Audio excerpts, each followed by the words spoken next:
Assembly సమావేశం పెట్టి ఢిల్లీకి పంపించాం. అసెంబ్లీ సమావేశాలు కూడా రాలేదు. అది ఒక రాజకీయ పార్టీ ఎట్లా ఊహిస్తారో మీరు నాకు అర్థం కాల. ఇంకా ఎవరైనా ఈ రాష్ట్రంలో వైఎస్ఆర్ కాంగ్రెస్ పార్టీ అని చెప్పుకోవాలంటే సిగ్గుపడాలి తప్ప అలాంటి పార్టీ వల్ల మనకు వచ్చే లాభం ఏమీ లేదని కూడా మరొకసారి విజ్ఞప్తి చేస్తున్నాను. ఈరోజు పార్లమెంట్లో కేంద్ర ప్రభుత్వం బిల్లు ప్రవేశపెట్టారు. రేపు రాజ్యసభకు కూడా వస్తుంది. ఇంకా రాబోయే రోజుల్లో అమరావతిని ఇంచు కూడా కదిలించలేరు. అమరావతి ప్రజా రాజధాని, అవునా కాదా? ఆంధ్రప్రదేశ్ రాష్ట్రానికి ఏకైక రాజధాని అదే అమరావతి. అమరావతి రాజధాని వాళ్ళు గట్టిగా చప్పట్లు కొట్టి మీ హర్షాన్ని ఆమోదాన్ని తెలియజేయండి.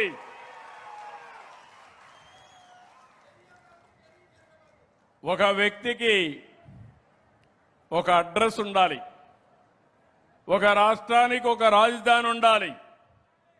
అలాంటి రాజధానిని విధ్వంసం చేసి ఎడారి అని లేకపోతే శ్మశానమని ముంపు ప్రాంతం అని ఎగతాళి చేసి మనకు రాజధాని కూడా లేకుండా చేసే పరిస్థితికి వచ్చారు. ఒక పక్క అభివృద్ధి చేస్తున్నాయి. ఇంకొక విషయం కూడా మీరు గుర్తుపెట్టుకోవాలి. తప్పుడు ప్రచారాలు నమ్మకుండా ఎవరైనా కావాలని నేను చూస్తున్నాను. చాలాసార్లు రాజకీయాలు చూశాను. నేను ఎప్పుడూ చూడనటువంటి విచిత్రమైన రాజకీయాలు చూస్తున్నాను. ఒకప్పుడు తీవ్రవాదులు ఉండేవాళ్ళు. వాళ్ళంతా కూడా హిట్ అండ్ రన్, బెదిరించి ఒక లెటర్ పంపించేవాళ్ళు. 10 కోట్లు ఇవ్వాలంటే ఇవ్వాలి, ఇవ్వకపోతే వాళ్ళని చంపేసేవాళ్ళు. ఎక్కడ ఉండేవాళ్ళు కనపడేవాళ్ళు కాదు. ఎక్కడో అడవుల్లో దాంకుని ఎప్పుడో వచ్చి చేయాల్సిన పని చేసి వెళ్ళిపోయి భయపెట్టేవాళ్ళు. 30 ఏళ్లకు మునుపు మీరు చూసుకుంటే నేను పెద్ద ఎత్తున పోరాడాను. కడాన తిరుమల తిరుపతి దేవస్థానం దగ్గరని, అలిపిరి దగ్గరని 23 క్లెయిమోర్ మైన్స్ నా మీద బ్లాస్ట్ చేసే పరిస్థితికి వచ్చారు. ఆ రోజు భయపడలేదు.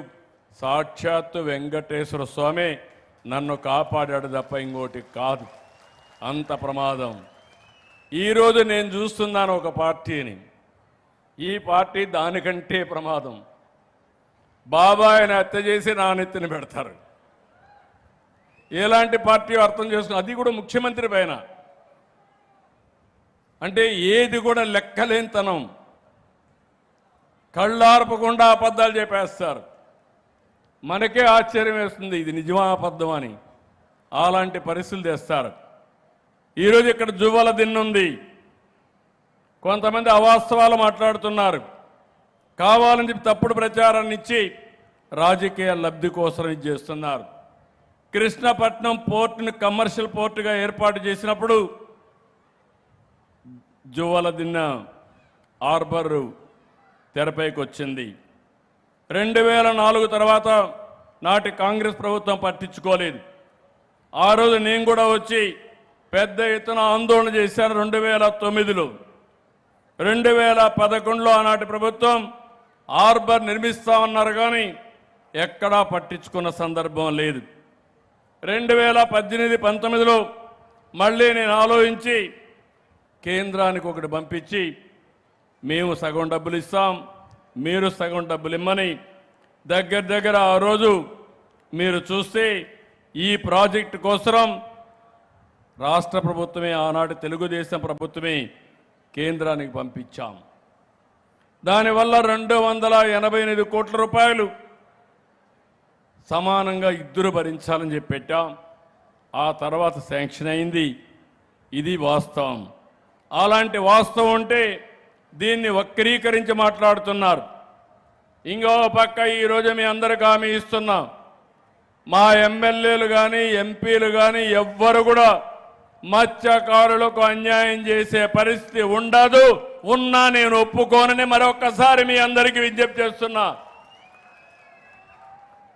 ఈరోజు తమిళనాడు నుంచి పాండిచ్చేరి నుంచి వాళ్ళ బోట్స్ ఇక్కడికి వచ్చి ఇక్కడ కావాలని మన ఫిష్ని వాళ్ళు తీసుకునే పరిస్థితికి వస్తున్నారు. నేను ఒకటే మీ అందరికీ హామీ ఇస్తున్నా, ఒకప్పుడు 14-15 బోట్లు పెట్టి ఎక్కడికక్కడ సెక్యూరిటీ పెట్టి వేరే ప్రాంతాల నుంచి బోట్లు రాకుండా అడ్డుకుంటే అవన్నీ కూడా రిపేర్లు చేయించి నిరుపయోగం చేసే పరిస్థితికి వచ్చారు. మళ్ళీ ఒక 2 రిపేర్లు చేశాం, ఇంకొక 2 కావాలంటే కొంటాం. నేను ఒకటే విజ్ఞప్తి చేస్తున్నాను తమిళనాడు జాలర్లకు కూడా, తమిళనాడు ప్రాంతానికి ఆంధ్ర వాళ్ళు వచ్చి టెన్షన్ క్రియేట్ చేయడం కరెక్ట్ కాదు. మీరు కూడా అక్కడి నుంచి ఇక్కడికి వచ్చి ఇక్కడ మత్స్యకారుల్లో టెన్షన్ క్రియేట్ చేయడం కరెక్ట్ కాదు. ఒకవేళ ఎవరైనా వస్తే వాళ్ళని ఎట్టి పరిస్థితుల్లో ఉపేక్షించాం, నియంత్రణ చేసే బాధ్యత ఈ ప్రభుత్వం తీసుకుంటామని మరొక్కసారి మీ అందరికీ హామీ ఇస్తున్నా. ఒక పెద్ద ఎత్తున ఒక కార్యక్రమానికి శ్రీకారం చుట్టాం. 2,50,000 ఇండ్లు గృహప్రవేశాలు చేశాం. 21 నెలల్లో 5 లక్షల ఇండ్లకు గృహప్రవేశాలు చేశాం. ఇంకో పక్కన రాబోయే 5-6 నెలల్లో ఇంకొక 4,50,000 చేస్తాం. ప్రతి ఒక్కరికి ఇల్లు కట్టించే బాధ్యత, ప్రతి ఒక్కరికి ఇంటి జాగా ఇప్పించే బాధ్యత ఈ ప్రభుత్వం తీసుకుంటామని మీ అందరికీ హామీ ఇస్తున్నా. ఇంకో పక్కన మీరు ఒకసారి చూస్తే ఇది కాకుండా ఈరోజు ఇక్కడికి వచ్చినప్పుడు ఒక విషయం మీకు చెప్పాలి. నేను ఆ సబ్జెక్టు పోయే మునుపు ఈ ప్రభుత్వం సుపరిపాలనకు నాంది పలుకుతున్నాం. నేను సంక్షేమ కార్యక్రమాలన్నీ చెప్పాను, అభివృద్ధి ఏ విధంగా చేస్తున్నాం చెప్పాను. ఇంకో పక్క ఎక్కడికక్కడ మీరు ఒకసారి చూస్తే పెద్ద ఎత్తున సమస్యల పరిష్కారం కూడా. ఈరోజు మీకు ఏ పని జరిగినా నేను పింఛన్ ఇచ్చాను. పింఛన్ ఇచ్చినాక ఇప్పటికి ఎంతమందికి ఇచ్చామో ఆన్లైన్లో మేము చూసుకుంటున్నాం. ఎక్కడిచ్చామో టెక్నాలజీ ద్వారా ఆడిట్ చేస్తున్నాం. ఈరోజు రేపు మళ్ళా మీకు ఒక మెసేజ్ పంపిస్తున్నాను. ఎవరైతే పింఛన్ ఇచ్చిన అధికారి మర్యాదగా ప్రవర్తించాడా, డబ్బులేమని అడిగాడా, లేకుంటే మీకు సకాలంలో ఇచ్చాడా, ఇవన్నీ కూడా తెప్పించి నేను కరెక్ట్ చేస్తున్నా. నేను అడుగుతున్నా, మీ అందరికీ ఫోన్లు వస్తున్నాయా లేదా అని అడుగుతున్నాను. వస్తున్నాయా? వాట్సాప్ వస్తూ ఉందా? మనమిత్ర వస్తూ ఉందా? వస్తూ ఉందంటే చేతుల పైకెత్తండి. కొంతవరకు ఉంది. కలెక్టర్కి ఆదేశాలు ఇచ్చాను, తెలియని వాళ్ళకి ఎట్లా వాడాలనో నేర్పించమని.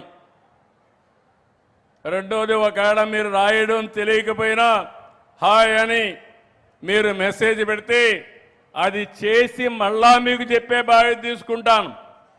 ఒకవేళ మీకు తెలియకపోయినా నేను కావాలంటే మెసేజ్ వాయిస్లో పంపిస్తాను. వాయిస్లో పంపిస్తా, దీని మీరు చెప్తే దాన్ని మళ్ళా ఏఐ ద్వారా కన్వర్ట్ చేసుకుని దాన్ని అర్థం చేసుకుని మీ సమస్యలు పరిష్కారం చేస్తాను.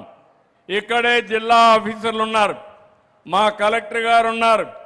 వీళ్ళందరినీ చూస్తే ఈరోజు మొత్తం జిల్లా అంతా కూడా మీరు చూసినప్పుడు సంవత్సరంలో ఈ జిల్లాలో నాకు వచ్చిన ఫీడ్బ్యాక్ ప్రకారం 69.33% పబ్లిక్ సాటిస్ఫాక్షన్ ఉంది. అంటే ప్రభుత్వ సేవల పైన మీ సాటిస్ఫాక్షన్ 69.33 ఉంది. స్టేట్ అయితే 67.364 ఉంటే స్టేట్ కంటే మెరుగ్గా 2% నెల్లూరు జిల్లా ఉంది. దీనికి అభినందిస్తున్నా. నెల్లూరు జిల్లా కంటే నియోజకవర్గం 1% తక్కువగా ఉంది. ఇక్కడ అధికార యంత్రాంగానికి పోటీ ఉంటుంది. ఎక్కడ బాగాలేదు అది కూడా చెప్తాను. నేనేదో మిమ్మల్ని ఒత్తిడి పెంచడం లేదు. 180 మంది బ్రహ్మాండంగా పనిచేస్తున్నారు, వాళ్ళని అభినందిస్తున్నా. మిగిలిన 20 మంది కూడా సక్రమంగా పనిచేసి అందరి మారిగానే మంచి పేరు తెచ్చుకోవాల్సిందిగా వారికి కూడా విజ్ఞప్తి చేస్తున్నా. రాష్ట్రంలో 64వ స్థానంలో జిల్లా ఉంది, ఉదయగిరి ఉంది. ఇంకో పక్క 3 నెలల్లో రాష్ట్రం 68.51 ఉంటే జిల్లా 70.61, అంటే ఇంకా 1% పెరిగింది. ఉదయగిరి కూడా బాగా పెరిగింది, దీనికి అభినందిస్తున్నాను. 71.28 జిల్లా కంటే మెరుగైంది. ఇప్పుడు 41వ స్థానానికి వచ్చారు. ఇంకో పక్క లాస్ట్ మంత్లో చూస్తే ఈ ఒక్క నెల కూడా చేశాను, రాష్ట్రం 71.69 ఉంటే జిల్లా 75.11, 4% పెంచారు. కలెక్టర్ని అభినందిస్తున్నా. ఇది ఓటుగా కన్వర్ట్ చేయాలి మాకు. మీ ద్వారా మీరు ఎంత సమర్థవంతంగా పనిచేస్తే ప్రజలు అంత ఆనందంగా ఉండి నన్ను అంత బాగా ఆశీర్వదించే పరిస్థితి వస్తుంది. అది చేసే బాధ్యత ప్రభుత్వ యంత్రాంగాంది. పశ్చిమాసియా